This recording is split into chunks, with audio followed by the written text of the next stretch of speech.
Hi friends, welcome to channel. பார்த்து விட்டம் சீரியலில் பயங்கர இன்ட்ரெஸ்டிங்காக ரொம்ப பேராக போயிருக்கோம். என்ன நடந்துட்டுருக்கு அப்படின்னு பார்த்தீங்கன்னா, நம்ம கார்த்திக் வந்துட்டு டாக்டர்கிட்ட போகணும். டாக்டர் என்ன சொல்கிறாங்கன்னா, உங்கள் அம்மாவுக்கும் இவ்வளோ பெரிய பிரச்சனை இருக்கும்போது உங்கள் அம்மா என்ன பண்ணுறாங்க அப்படின்னு பார்த்தீங்கன்னா, உங்கள் கல்யாணத்தை நடத்தியே ஆகணும்னு நினைக்கிறாங்க. உங்கள் கல்யாணத்தை நடத்துறதுனால கண்டிப்பாக வந்துட்டு அது பெரிய பிரச்சனை வரும் அப்படின்னு சொல்கிறாங்க. அண்ட் அதுக்கப்புறம் என்ன நடக்குது அப்படின்னு பார்த்தீங்கன்னா, எப்படி வச்சு நீங்கள் இந்த கல்யாணத்தை நிறுத்துறீங்க கார்த்தி அப்படின்னு சொன்னாங்க. சரிங்க டாக்டர், நீங்கள் இந்த தகவலை கொடுத்து ரொம்ப தேங்க்ஸ் சொல்லியிருக்காங்க. இன்னொரு பக்கம் கார்த்தி காணுன்னு சொல்லி எல்லாரையும் ஃபோன் பண்ணி தேடிக்கிட்டு இருக்காங்க. கார்த்திக் வந்து பார்த்தீங்கன்னா ஃபோன் அட்டன் பண்ண முடியாது வெளியில். ஏன் அப்படின்னு பார்த்தீங்கன்னா, அவர் வழியில் வந்துட்டு இருக்கும்போதே ஒரு பொண்ணோட தாலியை கடிச்சிட்டு ஓடிடுவாங்க. ஸோ இதனால் வந்து பார்த்திங்கன்னா அந்த திருடங்கிட்ட வந்து தாலியையும் வாங்கி கொடுப்பாங்க. அந்த லேடி அழுகிறதெல்லாம் பார்த்தோன்னே கார்த்திக் அப்போ தான் தீபாவளிய வழி என்னன்னு புரியும்.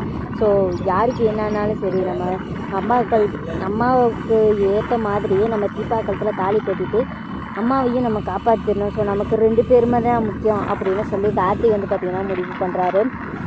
அண்ட் அது கூடவே வந்து பார்த்திங்கன்னா, நம்ம தீபா வந்துட்டு ஆட்டோவில் வந்துட்டு இருக்கும்போதே ஆட்டோ ரிப்பேர் ஆகிடும். தீபா வந்துட்டு அண்ணன் சீக்கிரம் நான் அங்கே போகலைன்னா அங்கே கல்யாணம் முடிஞ்சிருண்ணே, என் வாழ்க்கையே வீணாயிடும் அப்படின்னு சொல்லி வந்து பார்த்திங்கன்னா தீபா அழுதுட்டு இருக்காங்க. ஆட்டோக்காரர் என்ன சொல்கிறாரு அப்படின்னு பார்த்தீங்கன்னா, இருமா இப்போதைக்கு ஆட்டோ ரெடி ஆகாது போல், நான் உனக்கு வந்துட்டு யாருக்கிட்ட லிஃப்ட் கேட்டு அனுப்பிடுறேன் அப்படின்னு சொல்லிட்டு லிஃப்ட் கேட்குறதுக்காக வந்து பார்த்திங்கன்னா ஒரு கார் வரும். அந்த காரை மறிச்சிடுவார். ஸோ அந்த காரில் தான் வந்து பார்த்திங்கன்னா நம்ம கார்த்திக் இருப்பார்.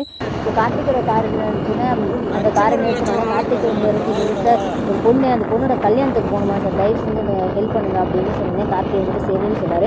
அண்ட் அங்கே வந்து பார்த்தா அது தீபாவாக இருக்குது. கார்த்திக் தெரிஞ்சிருச்சு. என்னங்க தீபா நீங்கள் எங்கே இருக்கீங்க அப்படின்னு சொல்லிட்டு, ஆமாம் கார்த்திக் சார், என்ன ரம்யா வந்து தப்பு போட்டு வச்சுருக்கா, நானே இப்போ அங்கேருந்து தப்பிச்சு ஓடி வரேன் அப்படின்னு சொல்கிறாங்க.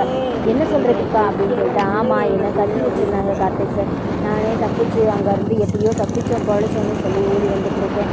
ஒரு மண்டபத்தில் இருக்கிறது. அப்போ தீபா நீ இல்லையா அப்படின்னு சொல்லும்போது, இல்லை அங்கே இருக்கிறது ரம்யா, எல்லாரையும் சேர்ந்து என்னை ஏமாத்திட்டாங்க, சீக்கிரமாக ரம்யாவுடைய முகத்தரையை கொளிக்கணும், நீங்கள் எப்படியோ உங்களுக்கு உண்மை தெரிஞ்சிச்சுல, அது போதும் கார்த்திக் சார் அப்படின்னு சொல்லிட்டு தீபா சொல்கிறாங்க. உடனே வந்து பார்த்தீங்கன்னா கார்த்திக் தீபாவும் கிளம்பி மண்டபத்துக்கு நேரம் வந்துட்டு இருக்காங்க. ரம்யா வந்துட்டு மண்டபெண்ணா ரெடி ஆகி மண்டபத்தில் இங்கே உட்காந்துடுறாங்க. ஸோ கார்த்திகை வந்து பேசிட்டு இருக்காங்க. கார்த்திகை உள்ள வராரு. என்னப்பா கார்த்தி, என்ன இவ்வளோ நேரம் எங்கேப்போ போனேன் அப்படின்னு சொல்லி கேட்டுட்ருக்காங்க. ஆனால் தீபா வந்து பார்த்திங்கன்னா உள்ளே வராமல் வெளியே நின்றுட்டுருக்காங்க. ஸோ தீபாவே மனமேடைக்கு வந்துட்டாப்பா, நீ சீக்கிரமாக வந்து உட்காரு அப்படின்னு சொல்லும்போது, தீபாவா, யார் தீபா அப்படின்னு சொல்லி கேட்குறாரு கார்த்திக். என்னப்பா கார்த்திக் எதுவுமே தெரியாமல் கேட்குற, இவ தான் தீபா அப்படின்னு சொன்னேன். அப்போ இவ யார் அப்படின்னு சொல்லிட்டு கார்த்திக் வந்து பார்த்தீங்கன்னா பின்னாடி நிற்கிற தீபா வந்து மறைச்சு நம்ம தீபா வெளியே வராங்க. ஸோ பயங்கர இன்ட்ரெஸ்டிங்காக இருக்குது.